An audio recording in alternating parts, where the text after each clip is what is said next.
Vous écoutez la leçon biblique de l'Église de la Science chrétienne indépendante de Plainfield, située à Plainfield, New Jersey, États-Unis d'Amérique. Leçon du dimanche 28 février 2021. Sujet, Christ Jésus.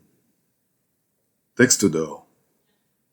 Vous aurez des tribulations dans le monde, mais prenez courage, j'ai vaincu le monde. Christ Jésus. Lecture alternée. Dieu, en effet, n'a pas envoyé son Fils dans le monde pour qu'il juge le monde, mais pour que le monde soit sauvé par lui. N'aimez point le monde, ni les choses qui sont dans le monde. Si quelqu'un aime le monde, l'amour du Père n'est point en lui. Car tout ce qui est dans le monde, la convoitise de la chair, la convoitise des yeux et l'orgueil de la vie, ne vient point du Père, mais vient du monde. Et le monde passe, et sa convoitise aussi. Mais celui qui fait la volonté de Dieu demeure éternellement. Parce que tout ce qui est né de Dieu triomphe du monde. Et la victoire qui triomphe du monde, c'est notre foi. Qui est celui qui a triomphé du monde, sinon celui qui croit que Jésus est le Fils de Dieu? Nous savons aussi que le Fils de Dieu est venu et qu'il nous a donné l'intelligence pour connaître le véritable. Et nous sommes dans le véritable en son Fils Jésus-Christ. C'est lui qui est le Dieu véritable et la vie éternelle. La Bible. Au commencement était la parole, et la parole était avec Dieu, et la parole était Dieu. En elle était la vie, et la vie était la lumière des hommes. Cette lumière était la véritable lumière qui, en venant dans le monde, éclaire tout homme. Elle était dans le monde, et le monde a été fait par elle, et le monde ne l'a point connue. Mais à tous ceux qui l'ont reçue, à ceux qui croient en son nom, elle a donné le pouvoir de devenir enfants de Dieu, lesquels sont nés, non du sang, ni de la volonté de la chair, ni de la volonté de l'homme, mais de Dieu. Jean, ayant entendu parler dans sa prison des œuvres du Christ, lui fit dire par ses disciples: « Es-tu celui qui doit venir, ou devons-nous en attendre un autre ?» Jésus leur répondit: « Allez rapporter à Jean ce que vous entendez et ce que vous voyez.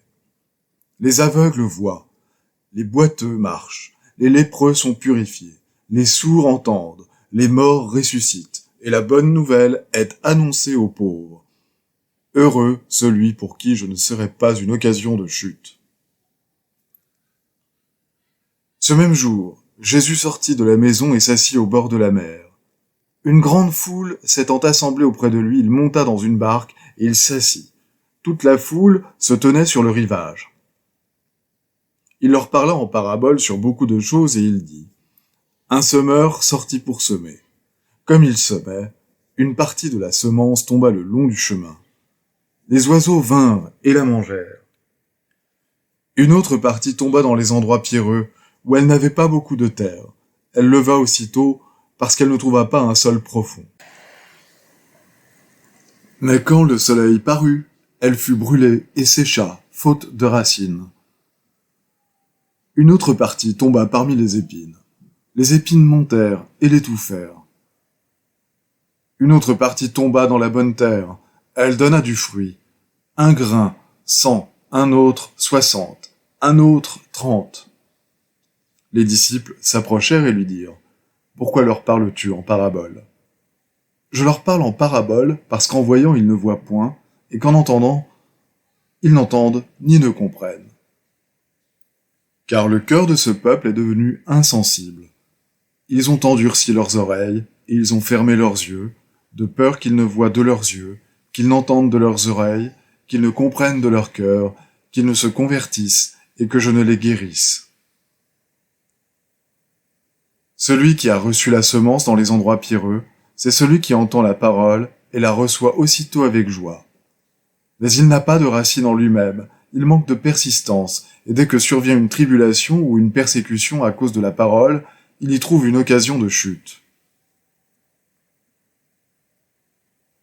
Celui qui a reçu la semence parmi les épines, c'est celui qui entend la parole, mais en qui les soucis du siècle et la séduction des richesses étouffent cette parole et la rendent infructueuse. Celui qui a reçu la semence dans la bonne terre, c'est celui qui entend la parole et la comprend. Il porte du fruit, et un grain en donne 100, un autre 60 et un autre 30. Jésus étant arrivé dans le territoire de Césarée de Philippe, demanda à ses disciples: « Qui dit-on que je suis, moi, le Fils de l'homme ?» Ils répondirent: « Les uns disent que tu es Jean-Baptiste, les autres Élie, les autres Jérémie ou l'un des prophètes. » « Et vous, leur dit-il, qui dites-vous que je suis ?» Simon-Pierre répondit: « Tu es le Christ, le Fils du Dieu vivant. » Jésus, reprenant la parole, lui dit: « Tu es heureux, Simon, fils de Jonas, car ce ne sont pas la chair et le sang qui t'ont révélé cela, mais c'est mon Père qui est dans les cieux. » Dès lors, Jésus commença à faire connaître à ses disciples qu'il fallait qu'il allât à Jérusalem, qu'il souffrit beaucoup de la part des anciens, des principaux sacrificateurs et des scribes, qu'il fut mis à mort et qu'il ressuscita le 3e jour. Pierre, l'ayant pris à part, se mit à le reprendre et dit: « À Dieu ne plaise, Seigneur, cela ne t'arrivera pas. » Mais Jésus, se retournant, dit à Pierre: « Arrière de moi, Satan, tu mets en scandale, car tes pensées ne sont pas les pensées de Dieu, mais celles des hommes. Si quelqu'un veut venir après moi, qu'il renonce à lui-même, qu'il se charge de sa croix et qu'il me suive. Car celui qui voudra sauver sa vie la perdra, mais celui qui la perdra à cause de moi la trouvera. Et que servirait-il à un homme de gagner tout le monde s'il perdait son âme ? Les paroles que je vous ai dites sont esprit et vie. Mais il en est parmi vous quelques-uns qui ne croient point. » Dès ce moment, plusieurs de ses disciples se retirèrent et ils n'allaient plus avec lui. Jésus donc dit aux 12: « Et vous, ne voulez-vous pas aussi vous en aller ?» Simon-Pierre lui répondit: « Seigneur, à qui irions-nous ? Tu as les paroles de la vie éternelle, et nous avons cru, et nous avons connu que tu es le Christ, le Saint de Dieu. Ainsi donc, comme vous avez reçu le Seigneur Jésus-Christ, marchez en lui. Étant enracinés et fondés en lui, et affermis par la foi, d'après les instructions qui vous ont été données, et abondez en actions de grâce. Prenez garde que personne ne fasse de vous sa proie par la philosophie et par une vaine tromperie, s'appuyant sur la tradition des hommes, sur les rudiments du monde, et non sur Christ. Vous avez tout pleinement en lui, qui est le chef de toute domination et de toute autorité. Il a effacé l'acte dont les ordonnances nous condamnaient et qui subsistait contre nous, et il l'a détruit en le clouant à la croix. Il a dépouillé les dominations et les autorités, et les a livrées publiquement en spectacle, en triomphant d'elles par la croix. Si vous êtes morts avec Christ au rudiment du monde, pourquoi, comme si vous viviez dans le monde, vous impose-t-on ces préceptes ? Ne prends pas, ne goûte pas, ne touche pas. Préceptes qui tous deviennent pernicieux par l'abus et qui ne sont fondés que sur les ordonnances et les doctrines des hommes. Si donc vous êtes ressuscités avec Christ, cherchez les choses d'en haut, où Christ est assis à la droite de Dieu. Sachant que vous recevrez du Seigneur l'héritage pour récompense. Servez Christ, le Seigneur.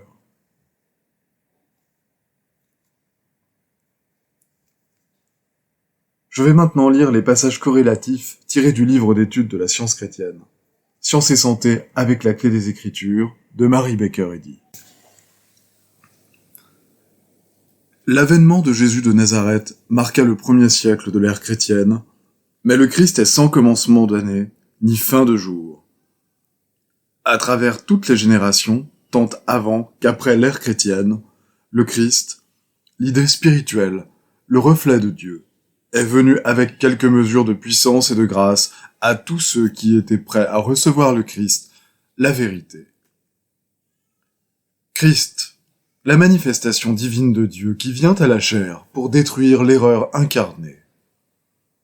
Jésus, le concept corporel et humain le plus élevé de l'idée divine, réprouvant et détruisant l'erreur et mettant en lumière l'immortalité de l'homme.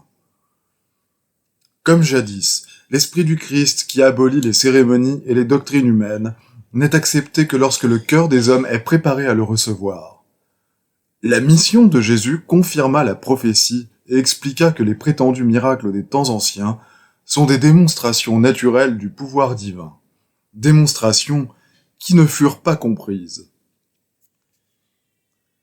Il bénit tous ceux qui ne nieraient pas que de tels effets, venant de l'entendement divin, prouvent l'unité de Dieu, le principe divin qui met en lumière toute harmonie. C'est dans l'entendement que se trouve la vraie juridiction du monde, régissant tout effet et reconnaissant que toute causation appartient à l'entendement divin. Jésus persistait patiemment à enseigner et à démontrer la vérité de l'être. Ses disciples constataient que ce pouvoir de la vérité guérit les malades, chasse le mal et ressuscite les morts. Mais le but ultime de cette œuvre merveilleuse ne fut pas discerné spirituellement, même par eux, si ce n'est après le crucifixion, lorsque leur maître immaculé parut devant eux, vainqueur de la maladie, du péché, des infirmités, de la mort et de la tombe. Désirant ardemment être compris, le maître réitéra sa question. « Et vous, qui dites-vous que je suis ?» Cette question renouvelée signifiait « Qui ou qu'est-ce qui est donc capable de faire cette œuvre si mystérieuse pour l'entendement populaire ?» Avec son impétuosité habituelle, Simon répondit pour ses frères, et sa réponse mit en lumière une grande vérité. « Tu es le Christ, le Fils du Dieu vivant, c'est-à-dire le Messie, est ce que tu as déclaré, le Christ, l'Esprit de Dieu, de vérité, de vie et d'amour, qui guérit mentalement. » Le maître refusait souvent d'expliquer ces paroles parce qu'il était difficile, dans un siècle matériel, de percevoir la vérité spirituelle. À ceux qui étaient ensevelis dans la croyance au péché et au moi, qui ne vivaient que pour les plaisirs ou pour les satisfactions des sens, il dit en substance « Ayant des yeux, vous ne voyez pas, ayant des oreilles, vous n'entendez pas, de peur que vous ne compreniez et ne soyez convertis et que je ne vous guérisse. » Il enseigna que les sens matériels excluent la vérité et son pouvoir guérisseur. Les paraboles de Jésus expliquent la vie comme ne se mêlant jamais au péché et à la mort. Il mit la cognée de la science à la racine des connaissances matérielles pour qu'elle fût prête à abattre la fausse doctrine du panthéisme, savoir que Dieu, la vie, est dans la matière ou en dérive. Jésus envoya en mission 70 disciples en même temps. Cependant, l'histoire ne parle favorablement que de 11 d'entre eux. La tradition lui en attribue 200 ou 300 autres, qui n'ont laissé aucun nom. Il y a beaucoup d'appelés, mais peu d'élus. Ils s'écartèrent de la grâce parce qu'en réalité, ils ne comprirent jamais les enseignements de leur maître. Pourquoi ceux qui professent de suivre le Christ rejettent-ils la religion essentielle qu'il vint d'établir? C'est justement contre elle que les persécuteurs de Jésus dirigèrent leur plus forte attaque. Ils cherchèrent à le mettre à la merci de la matière et à le tuer conformément à certaines prétendues lois matérielles. Le principe et la preuve du christianisme sont discernés par le sens spirituel. Ils sont mis en évidence dans les démonstrations de Jésus, démonstrations qui prouvent du fait qu'il guérit les malades, chassa les maux et détruisit la mort, le dernier ennemi qui sera détruit, son mépris de la matière et de ses prétendues lois. Si la maladie est réelle, elle appartient à l'immortalité. Si elle est vraie, elle fait partie de la vérité. Tenteriez-vous, avec ou sans médicaments, de détruire une qualité ou une condition de la vérité? Mais si la maladie et le péché sont des illusions, à notre réveil de ce songe mortel ou illusion, nous nous trouverons dans la santé, la sainteté et l'immortalité. Ce réveil est la venue éternelle du Christ. C'est le précurseur de la vérité qui chasse l'erreur et guérit les malades. C'est là le salut qui vient par Dieu, le principe divin, l'amour, ainsi que le démontra Jésus. Lorsque le Christ transforme une croyance au péché ou à la maladie en une meilleure croyance, alors la croyance se fond en compréhension spirituelle et le péché, la maladie et la mort disparaissent. Notre Maître chassa les démons, les maux et guérit les malades. On devrait également pouvoir dire de ses disciples qu'ils chassent la crainte et tout mal d'eux-mêmes et des autres, et qu'ils guérissent les malades. Dieu guérit les malades par l'homme, quand l'homme est gouverné par Dieu. La vérité chasse l'erreur aujourd'hui aussi sûrement qu'elle le fit il y a 19 siècles. La personnification de l'idée spirituelle fut de courte durée dans la vie terrestre de notre Maître, mais son règne n'aura point de fin, car le Christ, l'idée de Dieu, régira finalement toutes les nations et tous les peuples, impérativement, absolument, définitivement, par la science divine. Les devoirs quotidiens de Mary Baker Eddy. Prière quotidienne. Il sera du devoir de tout membre de cette Église de prier chaque jour. Que ton règne vienne, que le règne de la vérité, de la vie et de l'amour divin soit établi en moi et élimine de moi tout péché, et puisse ta parole enrichir les affections de toute l'humanité et la gouverner. Règle pour les mobiles et les actes. Ni l'animosité, ni un attachement purement personnel ne doivent déterminer les mobiles ou les actes des membres de l'Église mère. Dans la science, l'amour divin seul gouverne l'homme, et un scientiste chrétien reflète les douces aménités de l'amour, en réprouvant le péché et en manifestant un véritable esprit de fraternité, de charité et de pardon. Les membres de cette Église doivent journellement veiller et prier, pour être délivrés de tout mal, pour ne pas prophétiser, juger, condamner, conseiller, influencer ou être influencé d'une manière erronée. Vigilance face au devoir. Il sera du devoir de chaque membre de cette Église de se défendre journellement contre la suggestion mentale agressive et de ne pas se laisser entraîner à oublier ou à négliger son devoir envers Dieu, envers son leader et envers l'humanité. Par ses œuvres, il sera jugé et justifié ou condamné.